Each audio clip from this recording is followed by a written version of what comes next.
नमो अरिहन्ताणं नमो सिद्धाणं नमो आयुर्याणं नमो उवध्यायाणं नमो योगे सर्वसाहुणम्।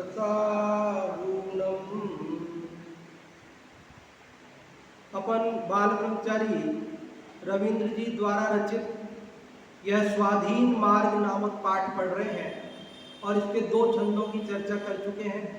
अभी अपन ने इसका पाठ किया और तीसरे छंद की चर्चा पहले करते हैं, फिर आप लोगों से पूछते हैं और जिन लोगों ने याद किया उनसे भी सुनेंगे। देखिए तीसरा वाला छंद। धन के बिना निर्धन अरे आधीन साधीखे, तृष्णा के वशवर्ती धनवान भी दुखी दिखे। भोगों को पाने के लिए मूर्ख रहे रोता, पर भोगों को पाकर भी कौन तृप्त है होता। ज्यों ज्यों भोगे त्यों त्यों तृष्णा ही बढ़ती है भाई। अग्नि की ईंधन से तृप्ति किसने है कर पाई। निवृत्ति का ही मार्ग भवि स्वाधीन मार्ग है। स्वाधीनता का मार्ग तो निर्ग्रंथ मार्ग है। आराधना का मार्ग ही स्वाधीन मार्ग है। तो देखिए इस तीसरे छंद में क्या कह रहे हैं कि धन के बिना निर्धन अरे आधीन सा दिखे। जिसके पास धन नहीं होता है, निर्धन होता है, गरीब व्यक्ति होता है, ऐसा लगता है कि ये पराधीन है। गरीब है ना बेचारा, पैसे नहीं है इसलिए दूसरों के अधीन है, ऐसा दिखता है, ऐसा लगता है, ऐसा है नहीं। समझना बात को। क्या लिखा? धन के बिना निर्धन अरे अधीन सा दिखे। अधीन सा दिखे, अधीन है नहीं।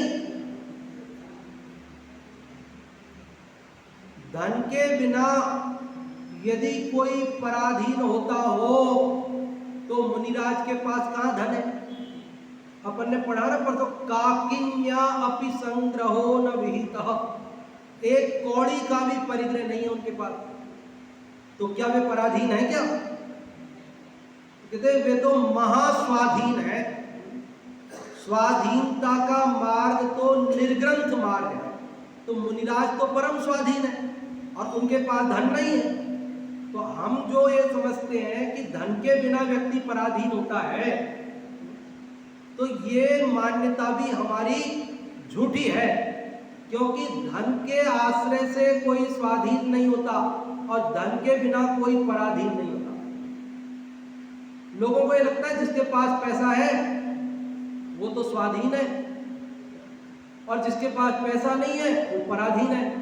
यहाँ कह रहे भैया ये जो तुम्हारा गणित है, ये जो तुम्हारी मान्यता है, ये झूठी है। क्योंकि यदि धन के बिना कोई पराधीन होता हो तो मुनिराज रंच मात्र भी धन नहीं रखते, वे पराधीन होने चाहिए, जबकि वे पराधीन नहीं है।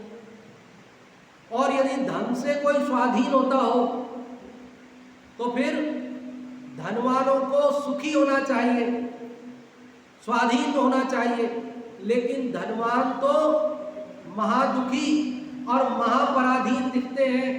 उनके हाथों कि रात के शाम के झूठे बर्तन अगले दिन तक रखे हैं। क्यों? क्योंकि वो नौकरानी नहीं आई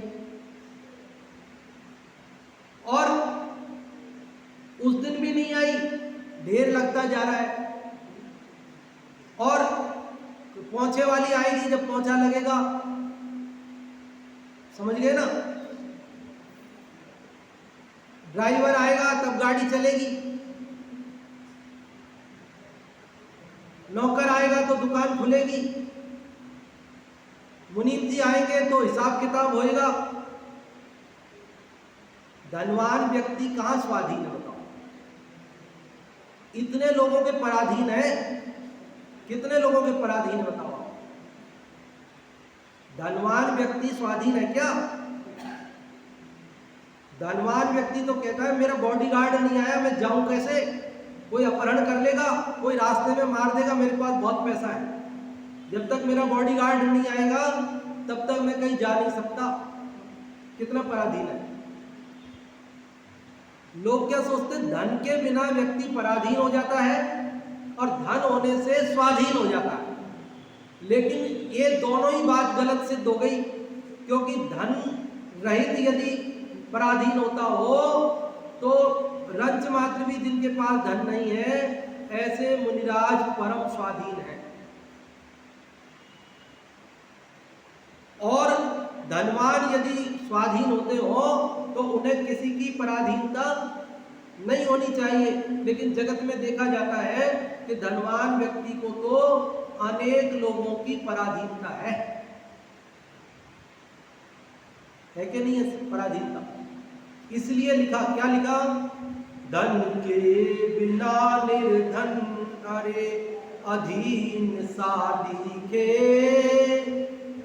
ना के वशवर्ती धनवान भी दुखी दिखे। तृष्णा के वशवर्ती धनवान भी दुखी दिखे। और धनवान व्यक्ति फिर सुखी होना चाहिए ना, तो कहते नहीं, उसको तृष्णा बहुत है, जितना धन है उतने में संतोष नहीं है, और चाहिए और चाहिए और चाहिए और चाहिए की ललक में वह क्या है, सदा दुखी रहता। तो निर्धन भी दुखी और बोलो है क्या, धनवान भी दुखी। दाम बिना निर्धन दुखी, तृष्णावश धनवान, कहूं न सुख संसार में सब जग देखो। दाम के बिना निर्धन दुखी और तृष्णा के वशीभूत धनवान भी दुखी, दोनों ही दुखी है, सुखी कोई भी नहीं है। क्यों? क्योंकि दोनों ने नाप पर से किया है, दोनों की दृष्टि परद्रव्य पर है। एक धन के अभाव पर दृष्टि है और एक की धन के सद्भाव पर दृष्टि है। लेकिन जो धन से दृष्टि हटा लेता है, जो परद्रव्य से दृष्टि हटा लेता है, वास्तव में सुखी और स्वाधीन वो होगा। इसलिए लिखा, क्या लिखा? बोलिए दोनों लाइन साथ में।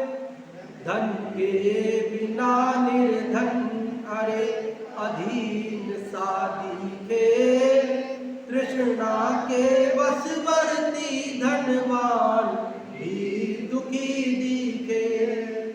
भोगों को पाने के लिए मूर्ख रहे होता, पर भोगों को पाकर भी कौन तृप्त है होता।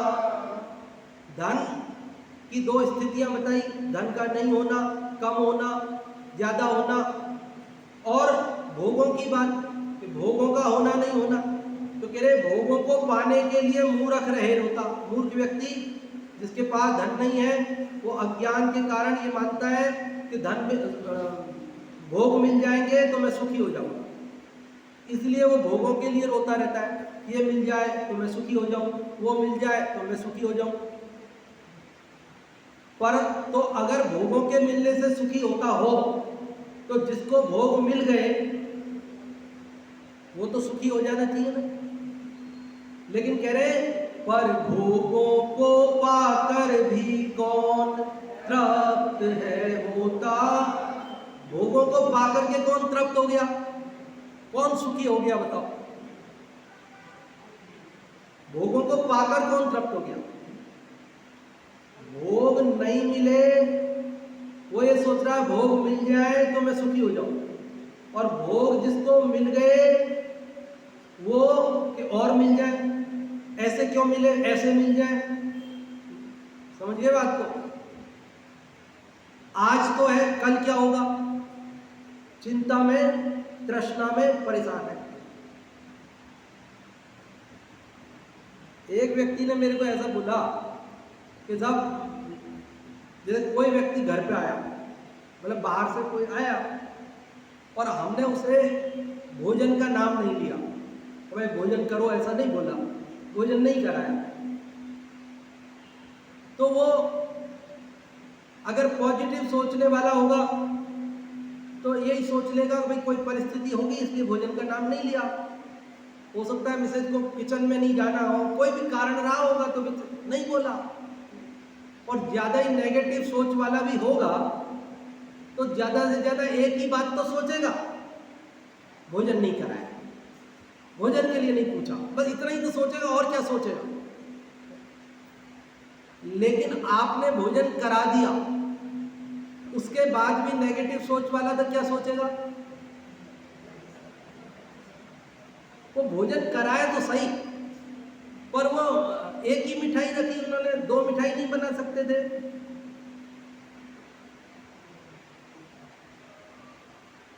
और वो सब्जी में तो नमक ही कम था, वो नमकीन में तो संद लग गया था, वो तो सीलन आ गई थी उसमें, तो वो पता नहीं कैसी नमकीन परोस दी। और भोजन सब कुछ अच्छा भी हुआ, कोई कमी नहीं हुई, भोजन में मिली नहीं तो भोजन तो सब अच्छा था, पर ढंग से परोसा नहीं, अच्छे से परोसा नहीं उसमें। और अच्छे से परोस भी देवे तो अरे दिखावा करते, मन कुछ नहीं था, ऊपर से दिखावा बहुत करते, खूब सारा बना लिया, खूब सारा खूब जोरी करके परोस दिया, खिला दिया, सब कर दिया, लेकिन मन की बात है ना, आदमी का भाव कैसे है, भाव मन के, अरे तू मन को क्या जानता है उसके को बता। लेकिन नेगेटिव सोचना है तो वो सोचता ही जाएगा। अब आपने तो खूब मन से भोजन करा दिया, सब कुछ कर दिया, आपको परिस्थिति विपरीत थी तो भी एडजस्ट करके करा दिया, लेकिन फिर भी उसको सोच, तो जो दुखी रहना है, जिसकी दृष्टि गलत है वो दुखी रहेगा। तो यहाँ कह रहे जिसकी दृष्टि भोगों पर है, जिसकी दृष्टि धन पर है, जिसकी दृष्टि परद्रव्य पर है, वो सदा दुखी रहेगा। धन नहीं होने पर भी दुखी रहेगा, धन होने पर भी दुखी रहेगा, भोग नहीं होने पर भी दुखी रहेगा, भोग होने पर भी दुखी रहेगा। देखो बहुत सुंदर पंक्तियां हैं, एक एक पंक्ति ऐसी गजब की है, मंत्रों जैसी है, जितना इसके बारे में विचार करो उतना कम है। क्या कह रहे हैं?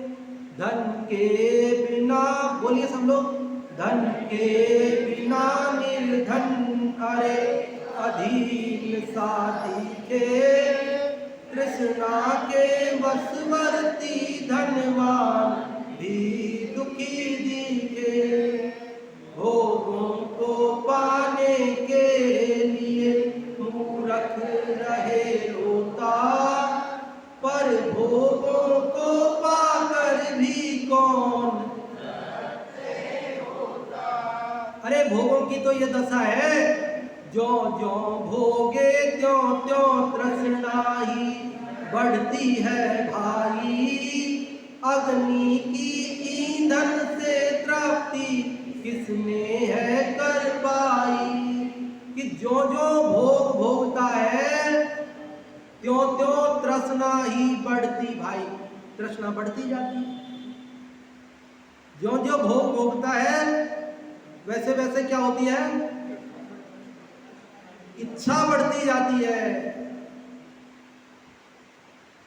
अग्नि की ईंधन से तृप्ति किसने है कर पा।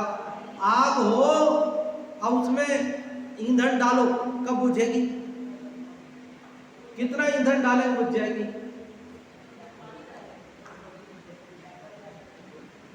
जो जो प्रभुवर जल पान किया, त्यों त्यों तृष्णा की आग जली, थी आस की प्यास बुझेगी अब, पर यह सब मृग तृष्णा निकली। और एक और पंक्ति है ना, मानो पावक में घी डाला, आशा तृष्णा से जब जला हृदय, चंदन ने कोई न काम किया, तन को तो साथ किया इसने, मन को न मगर आराम दिया। पंक्ति कौन सी है, निकल जाती है दिमाग से ना वो आदि। ये तो याद तो आ गई ना आपको कि मानो जो जो मानो पावक में घी डाल, कि हम चाहते हैं कि हमारी इच्छा पूर्ति हो जाए, ये मिल जाए, फिर हमारी इच्छा पूर्ति हो जाए, लेकिन वो मिलने पर इच्छा पूर्ति नहीं होती, बल्कि इच्छा, जैसे आग में घी डालो तो आग बुझती नहीं बल्कि आग बढ़ती।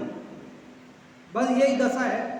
अब ये सब आप और हम सब अच्छे से जानते हैं, विस्तार के लिए समय अपने को परमिशन नहीं देता क्योंकि आप लोगों से भी सुनना है जिन लोगों ने याद किया। तो ऐसा स्वरूप है। कितनी बार कितने दृष्टांत अपन ने चर्चा में लिए हैं कि जब व्यक्ति के पास घर का मकान नहीं होता तो वो सोचता है कैसा भी हो जाए, कैसा भी हो जाए, बस घर का हो जाए, छोटा हो जाए कोई दिक्कत नहीं है। और जब छोटा हो जाता है उसके बाद वो सोचता है अरे ये तो छोटा है, थोड़ा बड़ा होता, एक कमरा और होता, बस एक कमरा और एक और भी हो जाए तो संतोष हो जाएगा, कुछ और इच्छा खड़ी हो जाएगी। इच्छाओं का अंत नहीं है, जो मिल गया उसमें संतुष्टि नहीं है। ये मिल गया तो ये और मिल जाए, ये मिल गया तो ये और मिल जाए, वो मिल गया तो वो और मिल जाए, बस ये हमारी आदत है। तो फिर सुखी कैसे होंगे? तो ये अंतिम पंक्ति में ये जो अभी 6 पंक्तियों में हमारे दुख का कारण है ना, इस सारे दुख का अभाव 7वीं पंक्ति में उपाय बताया है। क्या है? निवृत्ति का ही मार्ग भवि स्वाधीन मार्ग है। तो यह निवृत्ति का मार्ग स्वाधीन मार्ग है। धन के अभाव से पराधीन होता है, धन के सद्भाव से पराधीन होता है, भोगों के अभाव से पराधीन होता है, भोगों के सद्भाव से पराधीन होता है। और स्वाधीन किससे होता है? निवृत्ति। निवृत्ति मतलब क्या? कि हमें कुछ नहीं चाहिए। जिन्हें कछु नहीं चाहिए वे नर शहंशाह। जिनको सब कुछ चाहिए वो राजा। राजा को सब चाहिए। राजा को क्या चाहिए? अरे राजकोष कभी ये कहता है कि बस अब भर गया, अब टैक्स मत नहीं चाहिए हमें, है? राजकोष कभी भी खाली मतलब कभी भी भरता है क्या? धीरे धीरे आवश्यक वस्तुओं पर भी टैक्स लगना चालू हो गए। एक कलिकाल है, पंचम काल। हमारे यहाँ तो शास्त्रों में लिखा है कि मुनिराज के आहार के ऊपर भी टैक्स लग जाएगा। वो कहेंगे जब मुनिराज आहार लेंगे तो सरकार कहेगी पहला ग्रास हमको टैक्स दो, उसके बाद दूसरा ग्रास आपका है।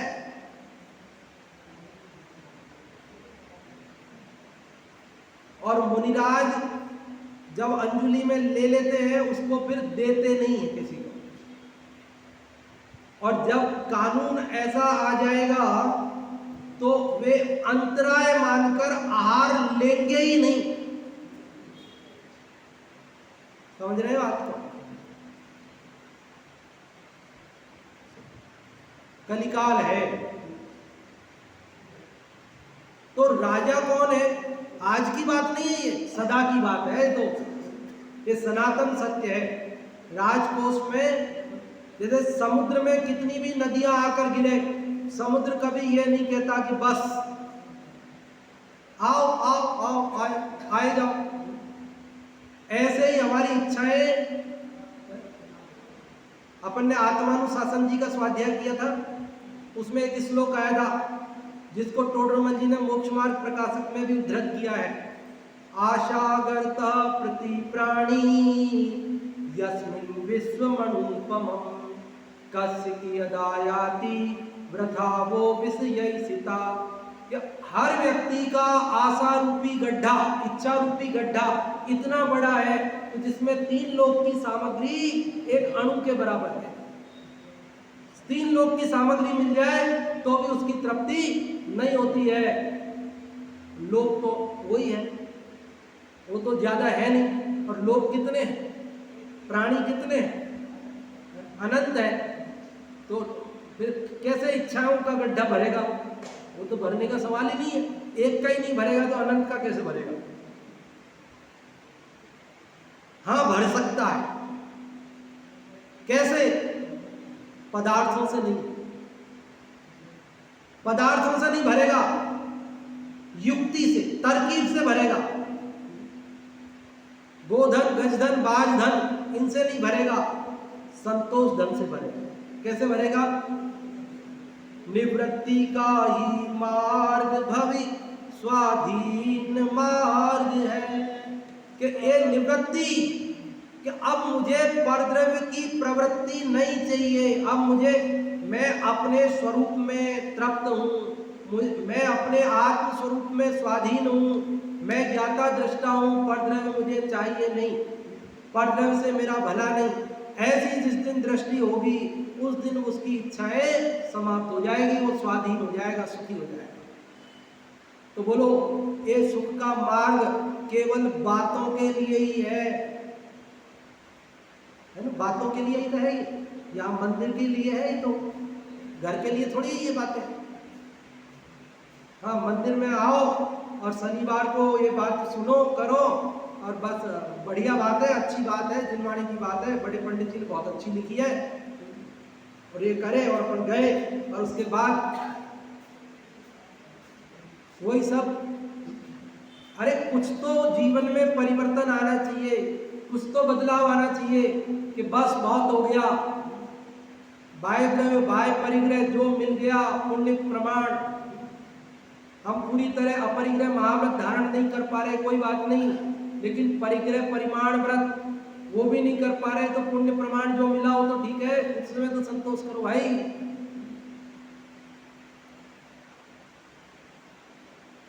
पुण्य का उदय मिला तो उसमें संतोष, और पाप का उदय मिला तो उसमें भी संतोष। पुण्य के उदय में प्रसन्नता और पाप के उदय में खिन्नता, ये जुआ है। शुभ में जीत, अशुभ में हार, यह जीत का। चलो, बहुत सारी बातें हैं, लेकिन 5 मिनट ही बचे हैं। आप लोग बताओ, चलो आज जो ये तीसरा छंद पढ़ा, इसका अर्थ कौन बताएंगे आप में से? ये माइक ले लीजिए, जो भी बताना चाहे।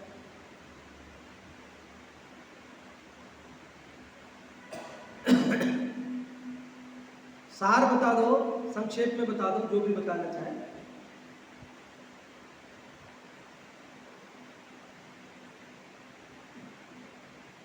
धन के बिना निर्धन अरे अधीन साधी थे, कि जो धन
हाँ जी, बहुत अच्छा हर्षिता आपने इसका अर्थ बताया। अब सबसे पहले तो आप लोग ये बताओ